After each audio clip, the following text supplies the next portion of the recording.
Hello, I'm Dave and this is Logan, once again for a walk in the countryside. Thanks for joining us. Now today we're at the pretty village of Sandford Orcas in North Dorset.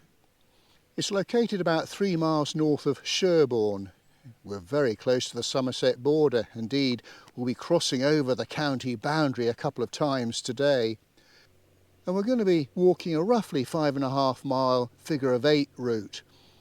We'll have a quick look around the village before heading north along the Monarch's Way to Stafford's Green, and then we'll continue on to the little village of Corton Denham.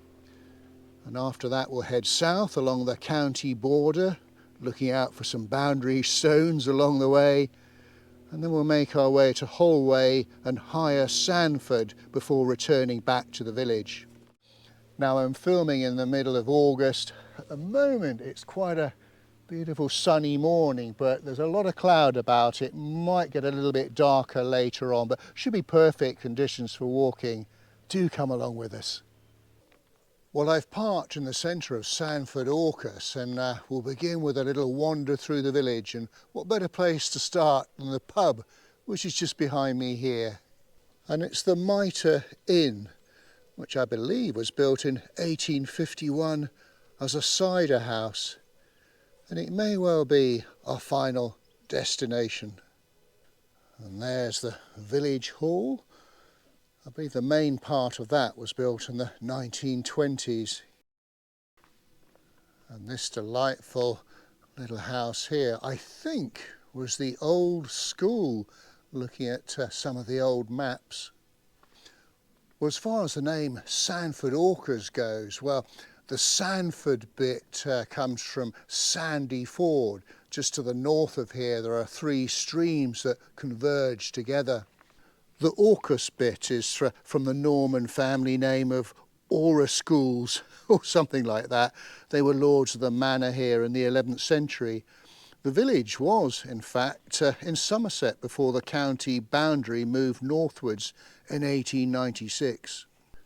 And towards the northern end of the village is this quite magnificent church, the Church of St Nicholas.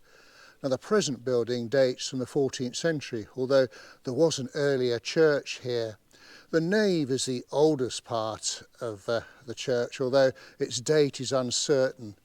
The porch, west tower and south chapel were added in the 15th century, at which time the chancel was rebuilt. The North Aisle and vestry was added in 1871 when a major restoration took place. It originally was dedicated to St Mary the Virgin before changing to St Nicholas just after the Reformation. And just in the churchyard there's what looks like the base or stump of a churchyard cross. Well, just by the side of the church is the old Manor House, and you can see it quite easily from the churchyard. It was built in the 1550s on the site of a previous manor house. There was a major restoration in the 1870s and again in 1978 and 1980. Arthur Oswald, in his book Country Houses of Dorset, published in 1935, described it as, and I quote, one of the most charming manor houses in England. And I was reading that apparently it's one of the most haunted houses in the country, with something like 14 resident ghosts. Of course, it's now very much a private house. Well, we're now going to start heading out into the countryside.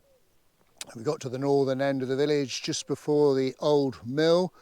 It shows on an old map, I think it's just a residential house these days.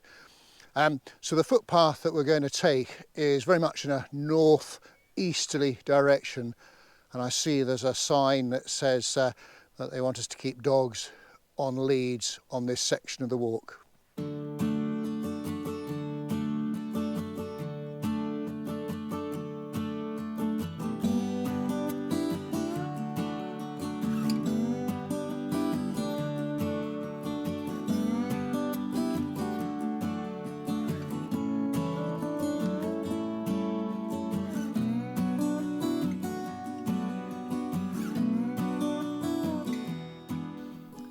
Well, we're now on part of the Monarch's Way, which is an old friend of ours. a 625-mile long-distance path that represents the escape route of Charles II after his defeat at the Battle of Worcester in 1651. And it starts at Worcester and heads out to Bristol, then comes back via Yeovil and ends at Shoreham. I think it was created in 1994.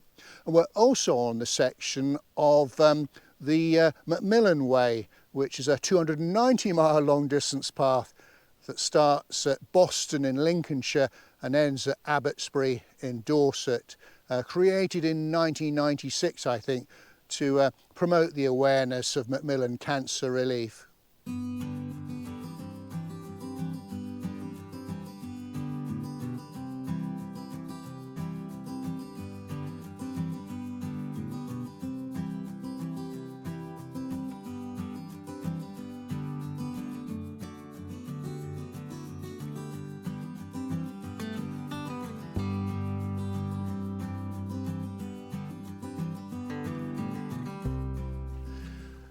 Well, it might be a bit early for a dog dip, but chance to have a little drink.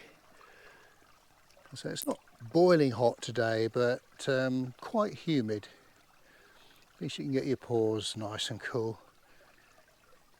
Hey, we might get a chance later on in the walk for a better one.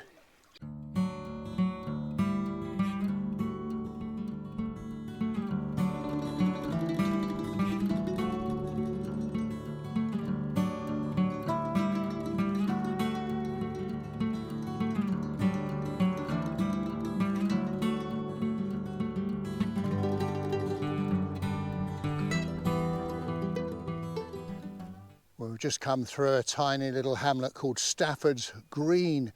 It was recorded in 1722, and well, by the 1770s it had a few houses. It may have been bigger. Okay, well, we're going to continue heading northwards, and our next destination, Corton Denham. Well, a little pit stop just before we get to a place called Dairy Farm. I thought I'd show you some of the views. This is looking to the north, beautiful rolling countryside. Now, very far distance at the top of that ridge, I think that is the top of something called, I think it's Beacon Hill, or just the Beacon, I think, because Logan and I were there when we did our walk at Cadbury, and there were some terrific views from there. I think it's called the Beacon.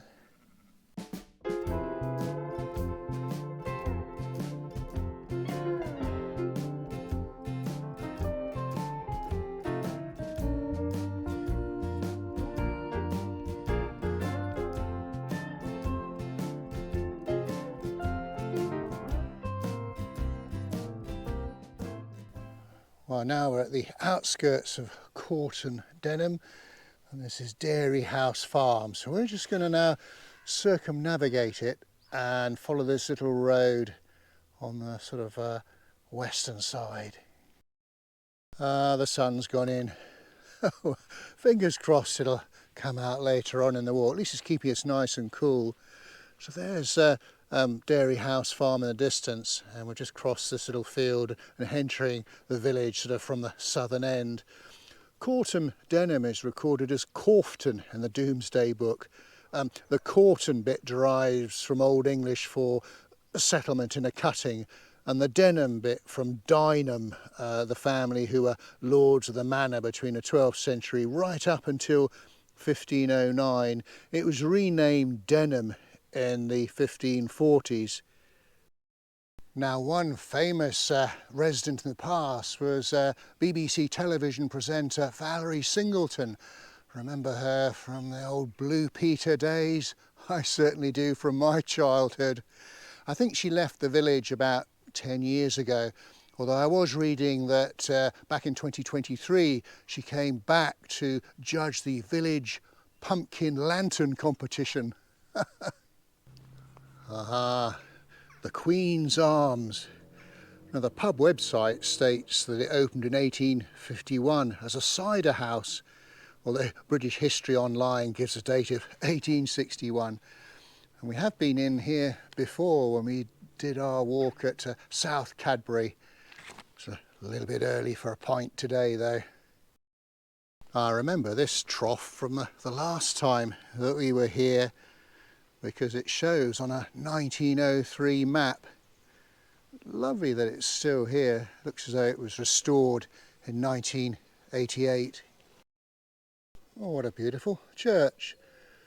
It's the Church of St Andrews, and there was a church on the site in the 12th century that was dedicated to St Andrew by at least 1543. Its condition deteriorated, and in 1869 it was actually demolished and this new church built. It was consecrated in 1870. I think it's got 5 bells, and it consists of a nave, a chancel, a north aisle, a south porch, a west tower and a north-east vestry. And it's built of hamstone, that honey-coloured stone from Ham Hill in Somerset to the west of here. Okay, well, let's have a little peep inside. Just on the left-hand side there's the font. A beautiful window just above it. And there's the organ on the sort of, I think that's the north aisle, heading through the nave.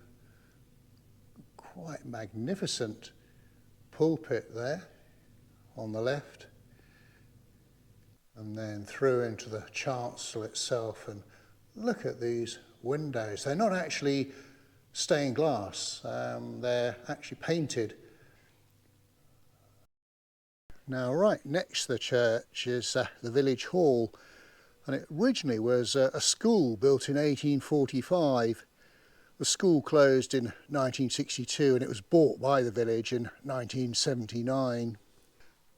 Well, we've now left the little village of Corton Denham, initially heading westwards, and then we're going to pick up a major track that'll take us south.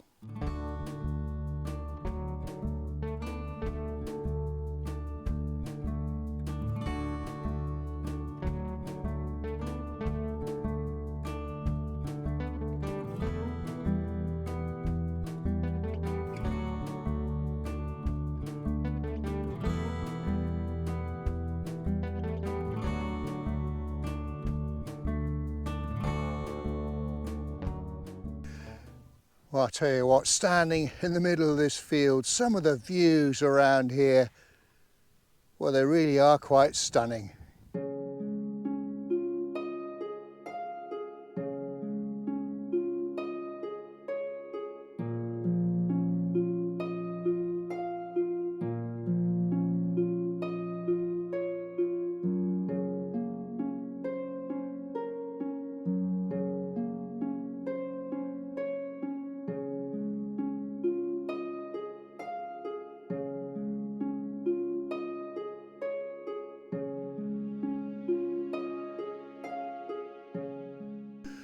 Well, this is about as far west as we're going to go on the route, and we've rejoined the Monarch's Way heading southwards, and we're actually going to be walking along the county border between Dorset and Somerset, and you can see Somerset behind me, and what a glorious sight it is as well.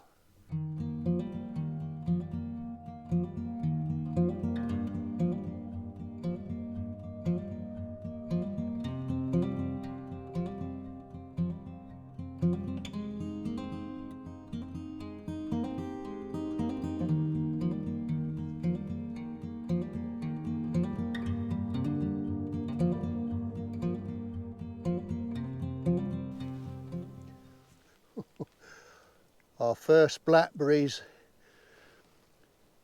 of the season. You're not impressed, are you? Well, they're not very big, that's why. We'll have to wait a couple of weeks. Any more, Dad? Let me have a look. Oh, yeah, nibble, nibble. So they're not very big, that's the problem.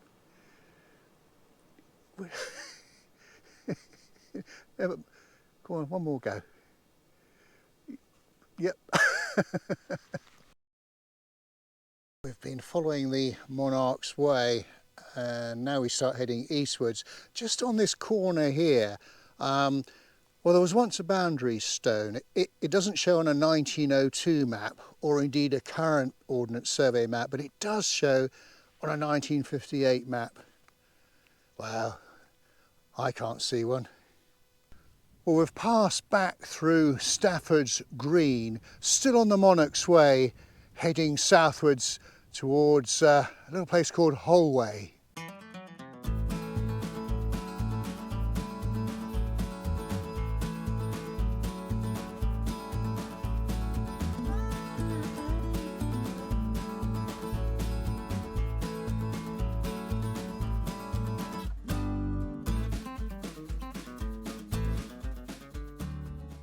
Well, this is a beautiful section of the walk. This is just looking back, I suppose, sort of northwards, where we've come from. Just, as I said, still on the Monarch's Way, and we've had this hill on one side, but some of the scenery is quite breathtaking.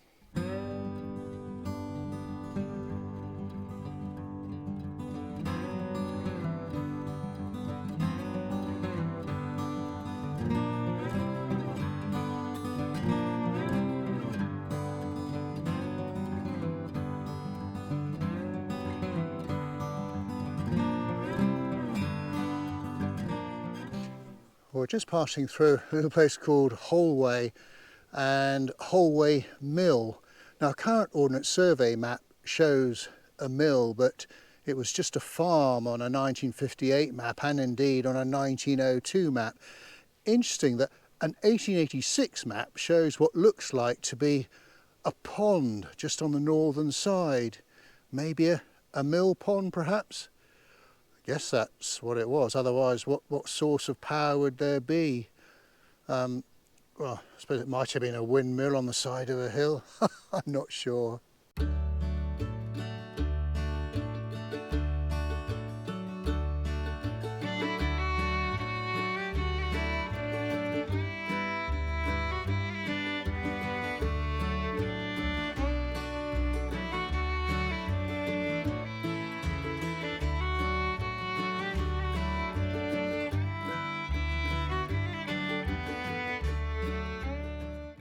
We're very much on the homeward leg now, coming back into Sandford Orcas. Actually, I think this little bit in front of me here is actually called Higher Sandford. Oh, an interesting little building there. It was once a Plymouth Brethren chapel, built in 1852 and sold to the Plymouth Brethren at some stage between 1875 and 1887. It closed in 1935 and is now residential. Right, a quick dip before we make it back to the pub. Oh, it looks nice and cool. No blackberries in there, fella. And here we are at our final destination, the Mitre Inn, which I'm pleased to say is open. So, well, we ought to pop in there just for research purposes for the video, shouldn't we? Well, folks, here we are in the beer garden of the Mitre Inn, just checking out their ale. Oh, lovely. Thumbs up from me. And they've got Logan's favourite, Piper's Crisps. He's tucking into those.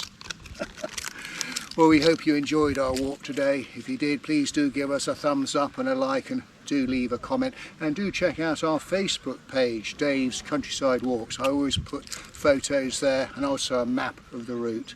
So until we meet again, thanks for watching and cheerio.